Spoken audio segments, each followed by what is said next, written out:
How's it going, everybody? Welcome to We Do Tech, and also to my look at the Royal Kludge RK G68, a 65%, not 68%, Bluetooth and wireless RGB mechanical keyboard with a built-in USB hub, which is pretty cool. So if you're interested in a keyboard like this, stay tuned because I'm gonna go over all of the details and why you should probably get one. Now, just before we get into the video, I have a quick question for you guys because I've been wondering about this. But what is your favorite keyboard layout and why? Now, I'm not personally the biggest fan of the tiny keyboards. I do like it a bit bigger, at around like 84% around there, or slightly even larger than that.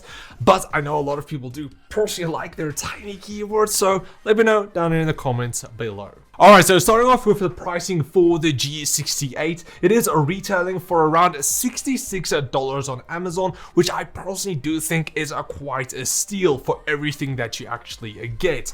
Now, if you want to go even cheaper, you do have the previous RK68 and also RK61, that's even smaller version, that is non-RGB, but it is a bit cheaper, and it does only come out in a black and white color schemes. However, as you guys can see with this one, it is not just black and white. It actually has a few different color options. So currently you do get the classic red, which is more white, and then the adult version, which I have here, which has this more black, gray, and a bit of a red color scheme. But there's also a ton of other keyboards that Royal Kludge do have on their website, so go check that out if you wanted to get a different style and different layout and so on. But for the switches, you do get three different options. You get them in a brown, reds, and blues, but more on that a bit later.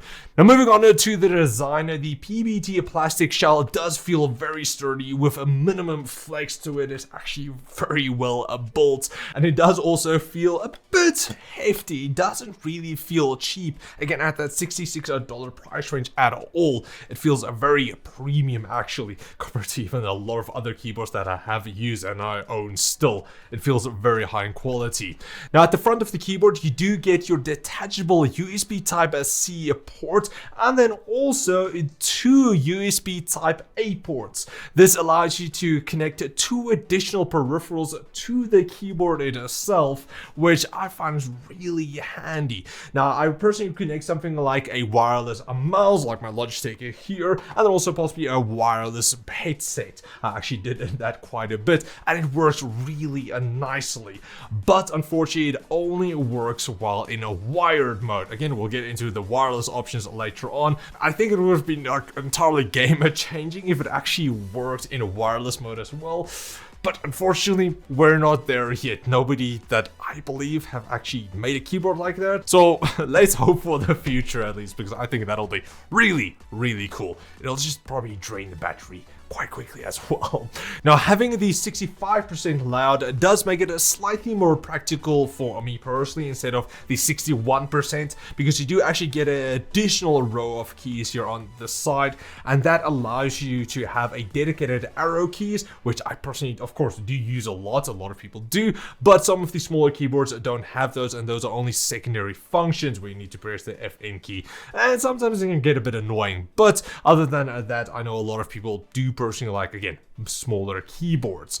But for me personally, this worked a lot better. I do have my dedicated delete key up and page up and page down keys, so I'm personally happy with that. And again, still keeping the really small form factor. Now, if you want to see more of these compact keyboard videos, I actually do already have a ton of them. But if you want to see more, I do have a few more coming out soon, so stay tuned for that.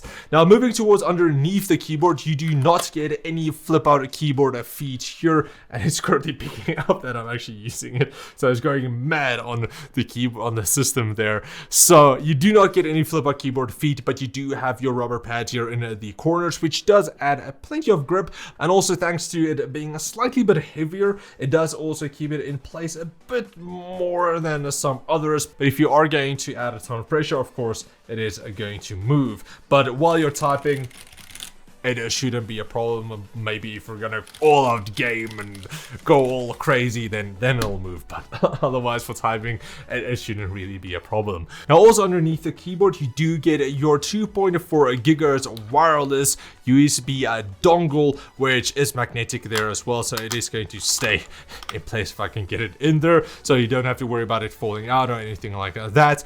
Now also you do have your on and off switch here if you want to use it in a wired or wireless mode, and then also you get your wireless switch with the B being for Bluetooth and the G being for wireless, probably for the gigahertz. But if all of that confuses you, you can just check out the manual, because it actually goes over all of the different connections and how you should switch the switches to and all of that, where it's pretty easy to understand, so just follow the manual for that.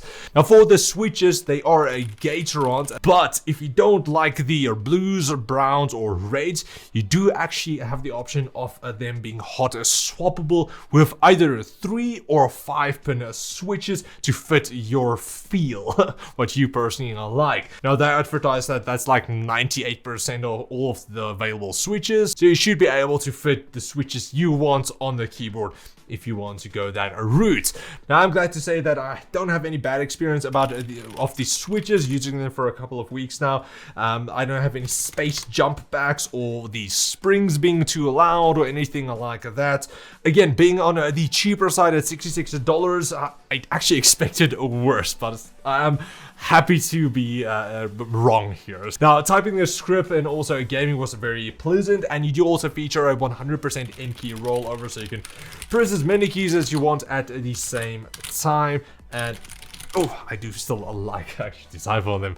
Now for the keycaps, I do very much like the mix of colors going on here. Again, you do have the white and black version for the previous models, and then also more the white and red option. But I do like that the numbers here at the top and also the letters have this gray color scheme, whereas the other ones here on this side for your shift, your enter, and so on is more blackish. And then also you do have some reds as well for your arrow key, space, and escape. It's just a nice mixture of colors going on, and also keeps it a bit more unique as well. And you don't have to go buy additional keycaps if you want to spice up your keyboard a bit more, so that is always a plus. But now something interesting that I noticed is that with the red keycaps, they're more transparent, where they light up and give a nice little extra effect, where they actually just pop a bit more, where depending on the effect that goes through, it's going to shine a bit more, breathe in and out of that light up almost, which I found to be a bit more interesting, so I actually did like that quite a bit.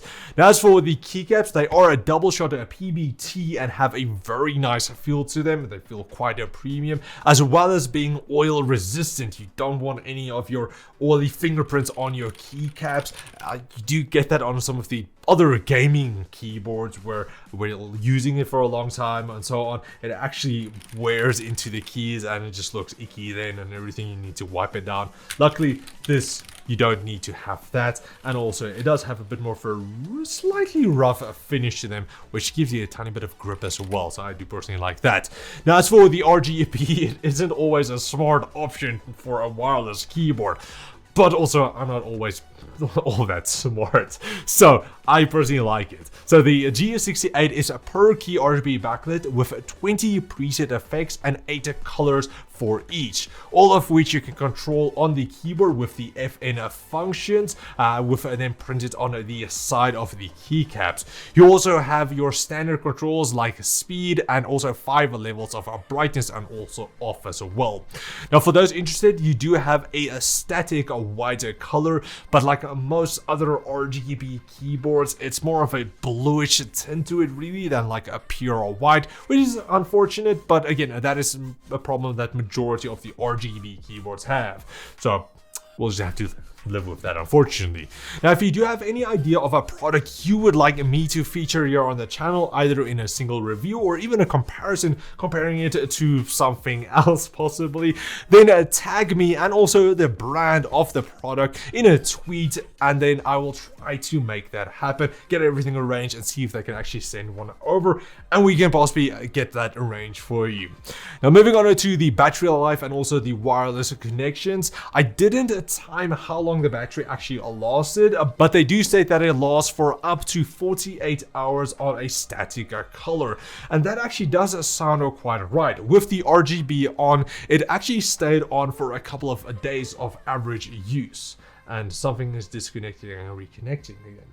Hopefully that doesn't mess anything up. Which definitely isn't bad. The battery is around 3,150 milliamp hours, and then also once your battery does run out, the FN key will start to flash, and when charging, the spacebar does light up as well for a brief period to let you know that it is actually charging. Now for the wireless options, you do have the 2.4 gigahertz option, which is low latency, and I had no issues actually playing a couple of shooters on with it. I'm not sure exactly how low the latency is. I'm not a pro or anything like that, but it was perfectly fine for me where I didn't notice any issues really. And I have reviewed some other wireless keyboards from Logitech, Corsair, and so on, and I do believe it's quite similar to that.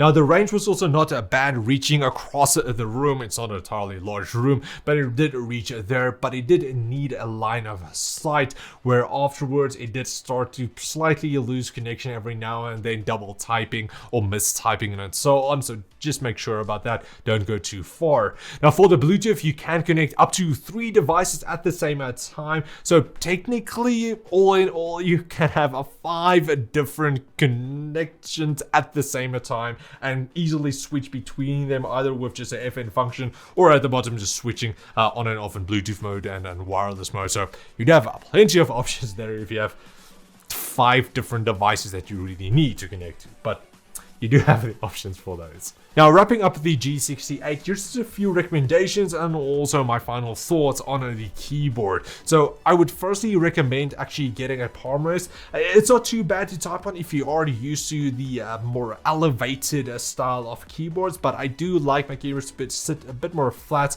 on the table, where after long hours of typing, I personally do just mostly type these days. It does fatigue my wrists a lot quicker compared to some other keyboards, so just keep that in mind. But everything is really personal here, so if you don't mind that, then again, that's not really going to be an issue.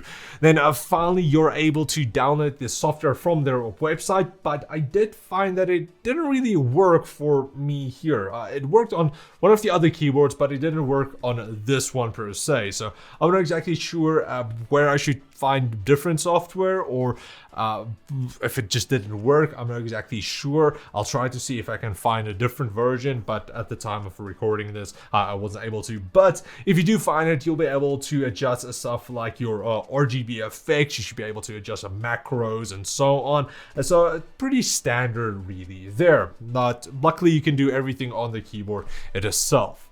So that's pretty much it for my look at the Royal Kludge RK G68. Now, is it actually worth it? Well, for $66, I actually definitely think so. The different connection types are a massive plus. I just want everything to be wireless these days. I don't want any cables anymore, so I personally do prefer that. Also, a massive plus is the RGB for me. Again, not for everybody, but I do actually personally enjoy it, especially late at night and so on. It does look really nice, and also using it for some B-roll shots.